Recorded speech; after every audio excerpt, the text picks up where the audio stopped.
తాకట్లో ఉన్న మీ బంగారాన్ని విడిపించి ఆ రోజు ఆన్లైన్ రేటుకి కొంటాం. Sharma gold company. నమస్తే, వెల్కమ్ టు సుమన్ టీవీ. నేను గిరిజ. ఇవాళ మనతో పాటు ఉన్న అతిథి వచ్చేసి ప్రముఖ ఆధ్యాత్మికవేత్త, మోటివేషనల్ స్పీకర్, కీర్తి పురస్కార గ్రహీత, కవయిత్రి, అలాగే సామాజికవేత్త కూడా.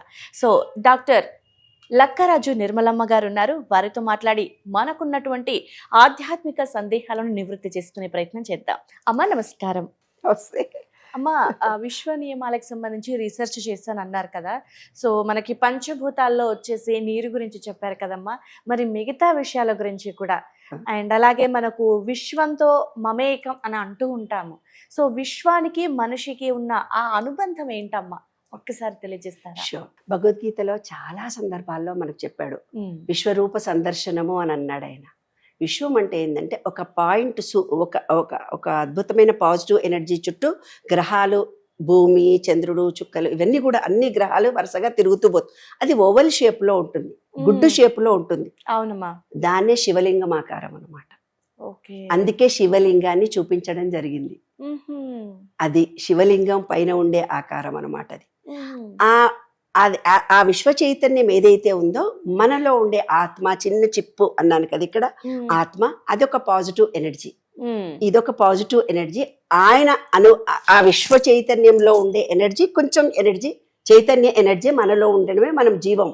అంటే ప్రతి జీవుల్లో ఉంటుంది. అందుకే భగవద్గీతలో అంటాడు చూడండి, కుక్కను, మేకను, చచ్చిపోయిన వాడిని, బీదవాడిని, సాదవాడిని, అన్నిట్లలో నేనున్నాను, అన్నిటిని సమాన దృష్టితో చూడండి అని. ప్రతి దాంట్లో ఉన్న జీవంలో కూడా ఆ అద్భుతమైన చైతన్య, విశ్వంలో ఉండే చైతన్య శక్తి మనలో కూడా ఉంది. అయితే క్వాంటిటీ తక్కువ.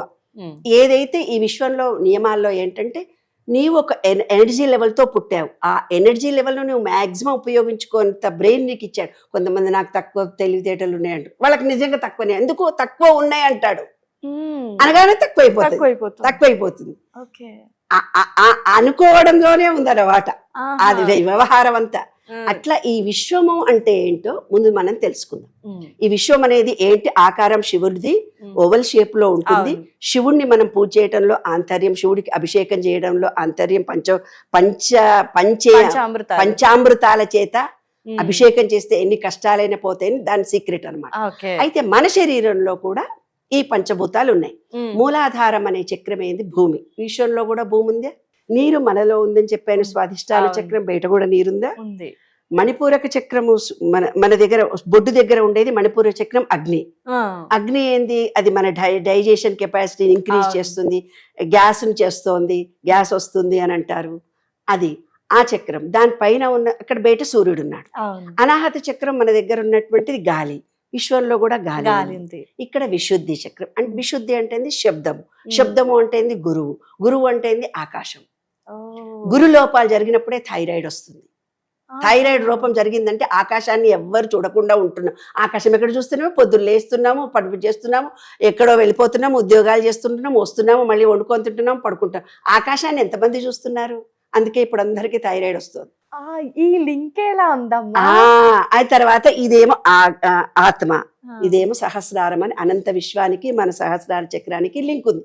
అయితే ఈ పంచభూతాల్లో కూడా బయట కూడా మీరు చూడండి, భూమి, మనలో కూడా భూమి ఉంది. భూమిని గురించి మాత్రం ఇప్పుడు మనం తెలుసుకుందాం. ఓకేమ్మా. మనలో ఉన్నటువంటి భూమి అందరూ చెప్తారు. భూమి అంటే ఏమిటిది? మూలాధారం. మన దగ్గర ఓంకారంలో ఉంటుంది, అది రెడ్ కలర్ లో ఉంటుంది. అందుకని వినాయకుడిని ముందు పూజ చేయండి అంటారు. వినాయకుడిని ఎందుకు పూజ చేస్తున్నారు? మట్టి వినాయకుడిని చేసుకొని భూమిని పూజ చేయడం అన్నమాట. మన శరీరంలో ఉండే మూలాధారంలో ఆ చక్రానికి కొన్ని కలర్ ఉంటుంది. దానిలో లోపం జరుగుతోంది. ఎందుకు లోపం జరుగుతోంది? మనకి ఇప్పుడు భూమిలో మనం ఎవరమన్నా కాళ్ళు పెట్టుకొని చెప్పులు లేకుండా నడుస్తున్నామా? ఎప్పుడు చెప్పులు వేసుకొని నడవడం మూలంగా బొక్కలు అరిగిపోవడం జరుగుతుంది. ఈ మూలాధారం అంటే ఏంటిది?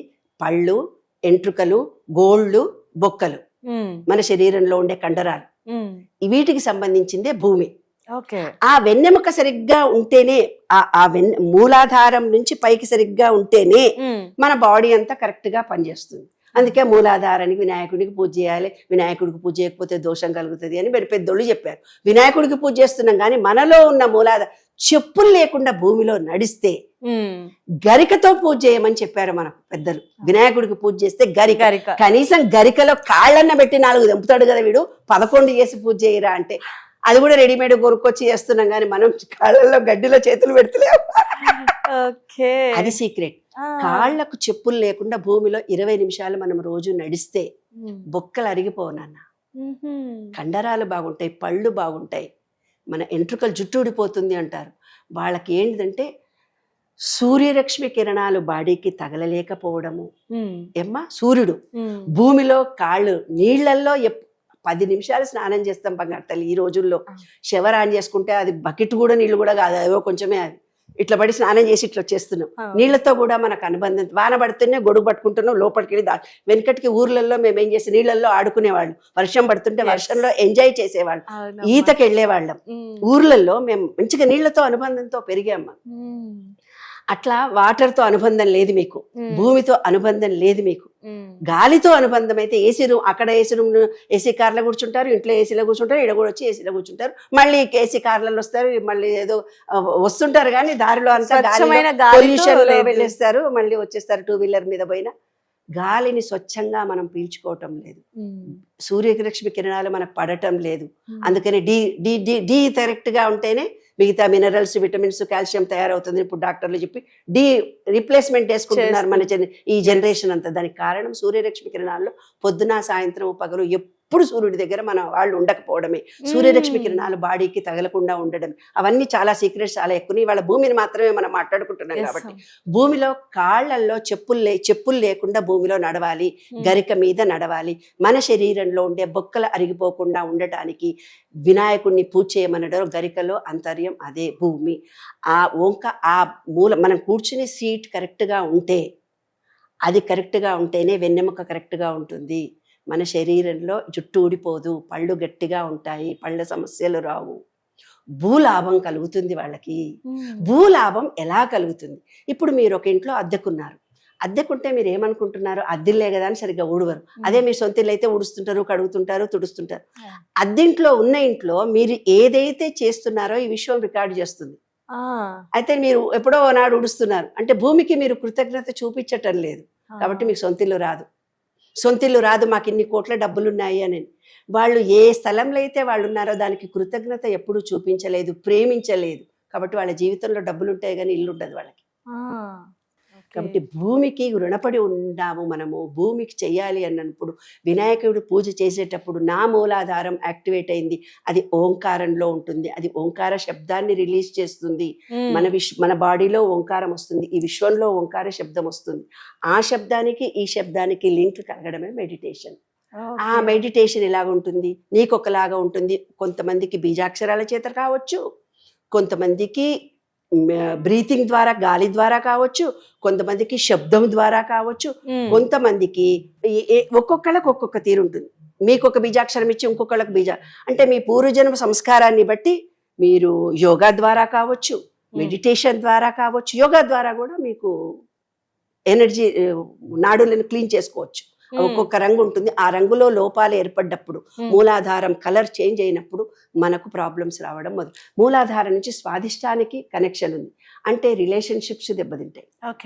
దాని తర్వాత డైజెషన్ కెపాసిటీ ప్రాబ్లం వస్తుంది, దాని తర్వాత బ్రీతింగ్ ప్రాబ్లం వస్తుంది. ఇప్పుడు హస్తమా వచ్చింది, వీళ్ళకు హస్తమా వచ్చిందని ఏదో అంటే గాలిని ఎప్పుడైతే రుణపడి ఉండలేదో, గాలికి వాళ్ళు ఏదైతే ఇబ్బంది కలిగించారో దానివల్లనే హస్తమా వస్తుంది. అంటే వాటర్ కన్సిటీ వచ్చేది, అంటే ఒక్కొక్క దానికి ఒక రీజన్ ఉంది. ఇప్పుడు భూమికి సంబంధించిందే మనం మాట్లాడుకున్నాం కాబట్టి భూతత్వానికి భూమిలో 20 నిమిషాలు కాళ్ళు పెట్టుకోండి, భూతత్వాన్ని మన గరికలో నడవండి, చెప్పులు లేకుండా చంటి పిల్లలను కూడా నడిపించండి. వాళ్లకు కళ్ళ బోన్స్ సమస్యలు రావు, ఫ్రాక్చర్లు కావు. బోన్ ఫ్రాక్చర్ అయిందంటే ఎందుకు అవుతాయి అనుకున్నారు? ఆ భూమిలో టచ్ లేకపోవడం మూలంగా, శరీరంలో ఉండే ఆ పార్ట్ మీద మీరు కాన్సన్ట్రేషన్ చేసి ప్రేమించలేకపోవడం మూలంగా. We want to love everything else. తనను తాను ప్రేమించుకునే వాడికి వేరే వాళ్ళ ప్రేమ తెలుస్తుందని మన పెద్దోళ్ళు అన్నారా?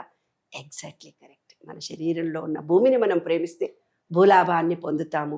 బోన్స్ కరెక్ట్ గా ఉంటాయి, బొక్కలు అరిగిపోవు, నడుములు అరిగిపోవు. ఇవాళ అరిగిపోతున్నాం అంటే భూమిలో కాళ్ళు పెట్టకపోవడమే. భూతత్వం మనలో తగ్గిపోతుంటేనే. నిజంగా అంటే నడవాలి అంటారు కానీ నిజంగా ఇంత శక్తి. ఎస్, మన గురువారెడ్డి గారు ఆ భూమికి ఎంత గొప్ప సేవ చేసినాడో, ఆ భూతత్వంతో సంబంధం ఉందో. ఆయన మోకాళ్ళ సర్జరీలో స్పెషలిస్ట్.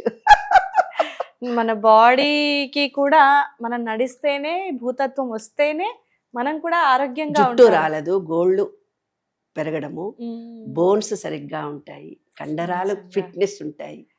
మన శరీర బాడీలో పూర్తి ఒకదానికొకటి లింక్. ఫస్ట్ అదే భూమి. సో ఈ తరం వాళ్ళు, నేను ప్రతి ఒక్కరం తెలుసుకోవాల్సిన విషయాలమ్మా. నిత్యం మనం జరిగేవి అయినా కూడా లం, అంతరార్థం ఆ తెలీదు. బీజాక్షరం లం. లం అని ఆ కలర్ని చేసుకుంటే అది మట్టిలో కాళ్ళు పెట్టుకొని అనుకుంటే.